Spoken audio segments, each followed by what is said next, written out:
Welcome to the Just Because Diaries, where real life meets random chats and plenty of mom moments, all while reclaiming joy in the seemingly mundane. I'm Celeste, a mom, but also a whole-ass person, navigating the balance of motherhood while rediscovering the joy in doing things just for myself. From the chaos of parenting to the little moments that make life fun, nothing is off limits. So grab a cup of coffee or something stronger, and let's get into it. Today, we're unpacking my family trip to California, and then I want to rewind a bit back to a moment when I pushed the button on something scary and how that decision shaped my entire life. Then later, we have a Just Because moment all about New Year's resolutions and adding more whimsy to life. Well, we are home from our trip to California, and it was the best time, but it was also so incredibly exhausting. We could not wait to get home and crash into our bed the second we pulled into our driveway. We had a really great time hanging out with my sister and her family. Both of my nephews happened to be badass hockey players, so we went to a bunch of their games and we got to see some friends and some other family members. And then we spent a couple days at Disneyland, which as a self-proclaimed Disney adult was an absolute highlight for me personally. But man, was it crowded on the first day, which also happened to be Miles' birthday. The day started out as a literal nightmare because it took 2 whole ass hours to park the freaking car, which made me almost lose my mind. I was literally going ballistic in the front seat. But eventually we got parked and we got into the park and the magic was back and all was well. Miles got a birthday pin and guests and cast members around the park would wish him happy birthday all day. He had birthday gift cards to use to buy things around the park, and my mom was with us and she spoiled him, and I think he definitely felt really, really special, which was the whole point of the day. This trip was also Keely's first time in Disneyland, and just like Miles' first time in Disneyland, she didn't really know what was happening, but I think she loved it. Her very first ride was Pirates of the Caribbean, and she really loved that ride, which was super funny. But in retrospect, I don't know why we didn't make her first ride Dumbo or any of the dark rides that are literally meant for toddlers. Instead, we were like, yes, let's go on Pirates of the Caribbean, where there's basically an immediate drop. But thankfully it went well and she loved it.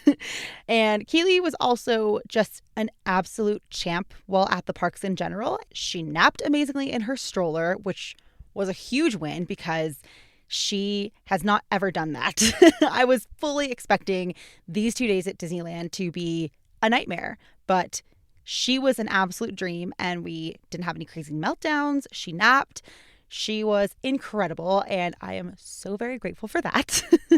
Day 2 of Disney was by far the most magical day because we were joined by 6 of my best friends. It was my literal best day ever to be there with them and my family, and we had the best time park hopping and going on rides and eating all the snacks. Miles especially loved having all of his aunts and uncle around and wanted to sit with one of them on all the rides. He held their hands around the parks. He chatted with them. He was completely spoiled by them. And it was just the sweetest thing ever. Truly, there is nothing better than having friends who love your kids like you do. It is just the greatest thing ever, and getting to see that while at the happiest place on earth, and quite possibly my happiest place on earth, was just the icing on the cake. Oh, and I lost my voice for 4 or 5 days for some reason. I wasn't sick or anything, but at one point it was gone, and it was so bad that I had to whisper to everyone like a total weirdo, which made talking to strangers in stores really fun. But thankfully, I got it back in time to record this episode. So yay. I think I still sound a little bit froggy, maybe. But anyway, we're home now, and Christmas is tomorrow, which honestly is so wild to me. But today I actually want to talk about New Year's Eve, since I won't be seeing you until after then.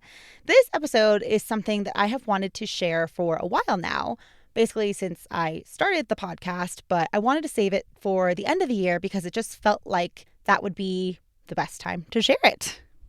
But in order to tell this story, we need to rewind back to 2010. I was studying abroad in Italy, and my friend and I were booking our spring break trip.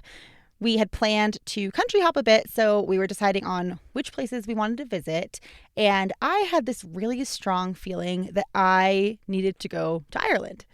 And I don't know how to explain it. It just felt like I had to go there.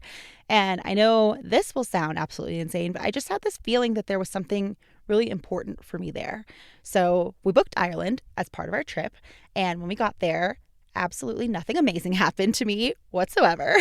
There were no crazy revelations or life-changing encounters. There was absolutely nothing. It was a perfectly normal trip by all accounts. But I did fall in love with the place, and I told myself that one day when I had the chance to go back to Europe, Ireland would be the first place I would go. Now, fast forward to 2012, and I am a recent-ish grad working as the receptionist for a reality TV show, and we had an extended Christmas break coming up. I really wanted to use that time to travel to Ireland, and I would talk about planning this trip basically every day to two of my coworkers, Tara and Christine, but I was all talk and no action because I could not get myself to book the flights. I always had some reason or excuse for why I couldn't book it, and I just spent every day talking about how badly I wanted to go on this trip. I was also nervous, though, because I was planning to go alone, and I had never solo traveled before, and so that was a bit intimidating. But one day, I was talking about the trip again, and my coworker Christine looked me straight in the eyes and said, "Stop, just push the button and go on this trip." And I guess that's the push I needed because I did right then and there. I pushed the button and I booked the flights.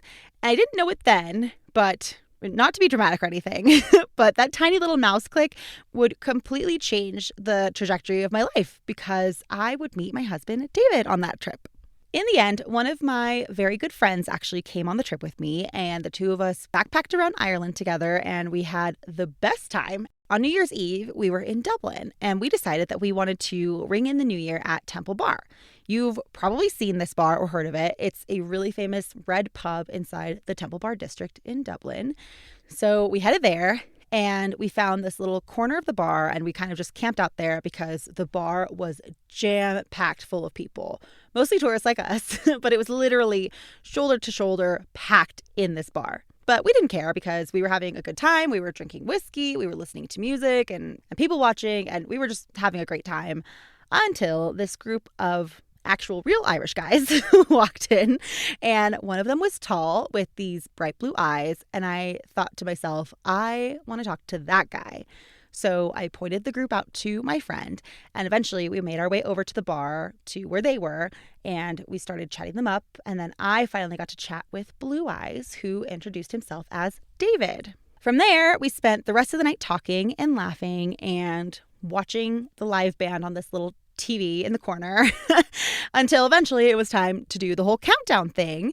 And then the clock struck midnight, and I was so excited to kiss this hot Irish guy, and he hugged me.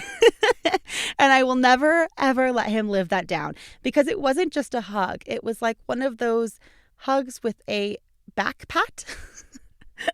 So, yeah, I was immediately friend zoned, but at some point he did kiss me and I was removed from the friend zone. So that was great, but I will still never let him live down that he did not kiss me at midnight. Anyway, after that, we bounced around to a couple of other pubs, and by the end of the night, he said he wanted to see me again. So he invited my friend and I to go visit him in Belfast, which is where he's from, because he wanted to show us around Northern Ireland because all of our travel plans took place in the Republic in the southern part of Ireland. And we were totally up for that because we were young and reckless. So we bought train tickets and we headed up there a couple days later. David picked us up from the train station in Belfast and took us to the Titanic Museum, which is a total must-do if you're ever there, by the way. It is such a cool museum. I cannot recommend it enough. Anyway, after the museum, we drove around and we saw some sights, we grabbed some food, and then he kind of ran out of ideas on what to do or like where to take us. But we still had time before our train left, so we ended up in his parents' house for a cup of tea. And if you watch too many true crime shows like I do, you're probably screaming at me right now. Getting into a car with a stranger in a foreign country, let alone going into his house, yeah, probably not the best idea in most situations. And I'm definitely not recommending that you do that. But David had been giving off all the green flags from the moment we met him, so none of this felt scary at all. But our instincts about him were right because his parents immediately welcomed us, these two random American girls that they've never heard of in their lives. They welcomed us into their home and they made us tea and they chatted with us until it was time for David to take us back to the train station.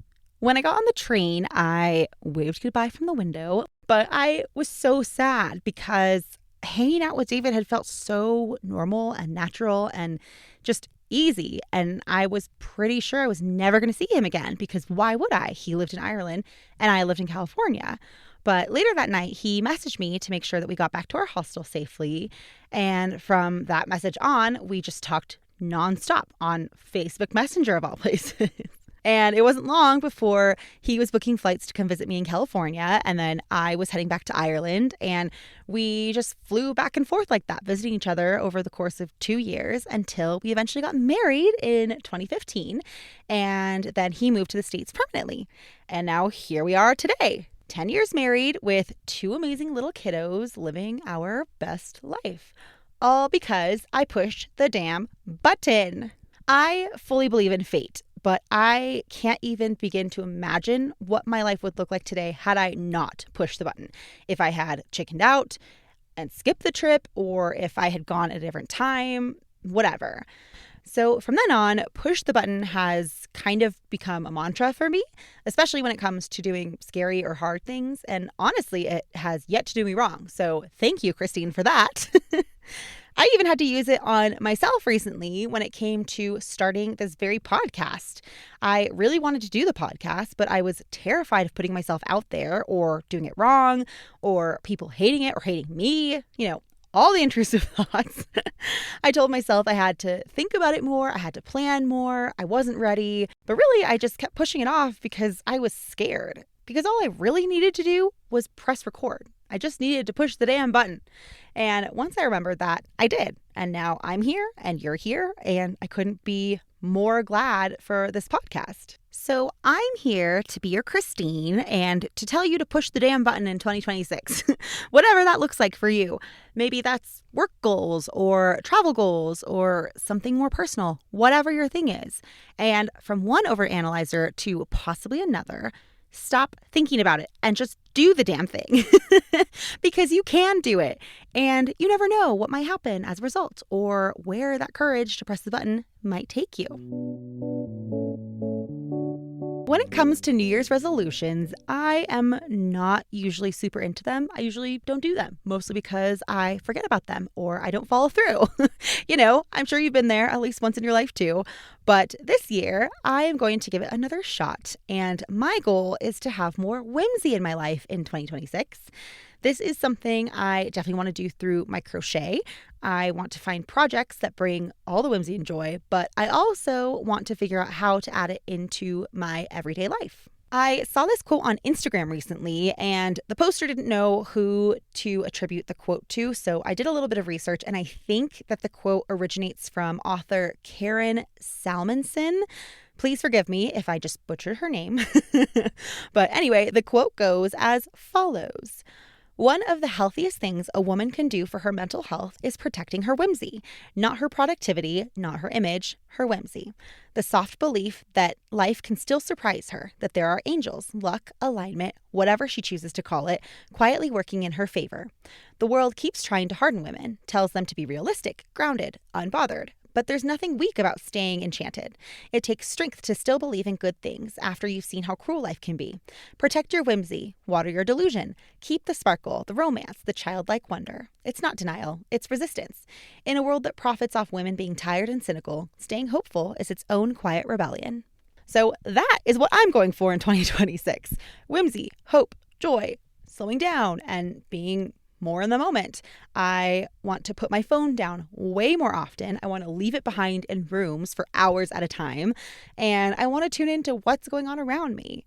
And for me, whimsy doesn't have to be big and showy. It's just mostly going to mean whimsy showing up in really small and ordinary ways, because that is how I'm going to be able to stick to it and how I'm going to make it happen in the first place. Like, I want to befriend the flock of magpies in my yard because thanks to the Magic School Bus, I just learned that you can teach them to talk.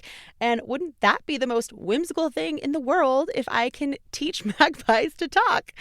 I've already kind of started this journey, and I swear I have one magpie in my neighborhood who recognizes me when Keely and I are on walks, but I might just be optimistic or completely delusional, but it doesn't matter. And obviously, I'll never stop reading my romantasy books. I feel like that's a really easy way to add whimsy, just because those books literally put you in these other worlds with fairies and dragons and other fantastical creatures. They are literally pre-made whimsy. So it's really easy to just do that still. And I would love for the kids and I to make a little fairy garden in the backyard. I want to get out and connect to nature more, and I want to take notice of what's around me. I want to be outside with the kids, watching the clouds go by, or notice details on our walks that I usually miss, like tiny flowers growing in the middle of a neighbor's yard, or talking to birds, because again, I'm trying to befriend the magpies. Or I also talked to this tree on our walk route because it's literally the most beautiful tree I've ever seen in my life. And so every time Keely and I walk under it, we both say, "Hi, tree." And yeah, that probably sounds crazy, but my point is I want a more lighthearted approach to life this year, because things feel heavy all the damn time, but I can also at least be somewhat in control of that in my own world. And what I want is whimsy and joy, not heaviness and darkness. And please don't misunderstand me. I am not trying to say that by choosing whimsy, I'm choosing to ignore the world's problems. What I am saying is that I cannot solve the world's problems. As much as I wish I could, I cannot. I can do what I can do to help, but beyond that, I'm not going to let the world bring me down. You can care and still protect your joy. Like my therapist always says, two things can be true at the same time. And like the quote says, choosing hope is a quiet form of rebellion. And that is why I'm choosing whimsy in 2026. I would love to hear if you're planning on making a New Year's resolution for 2026, or if you have an alternative to resolutions, or just what some of your goals for the year might be. So please shoot me an email to thejustbecausediaries@gmail.com, and maybe I'll share a few in the next episode. Thank you so much for tuning in to the Just Because Diaries. I love reading your emails, so feel free to shoot me one at thejustbecausediaries@gmail.com with your New Year's resolutions or anything that's on your mind, and you may just be mentioned in a future episode. Also, give me a follow on Instagram at the Just Because Diaries. And finally, it would mean the world to me if you could please take a few seconds to rate and review my podcast by hitting that 5-star button and leaving me a little love note in the review section. And please share this episode with a friend who you think might enjoy being part of this budding community. Thank you so much again for listening. I appreciate you being here. Merry Christmas to those of you who celebrate, and Happy New Year! I will see you again in 2026. Bye for now.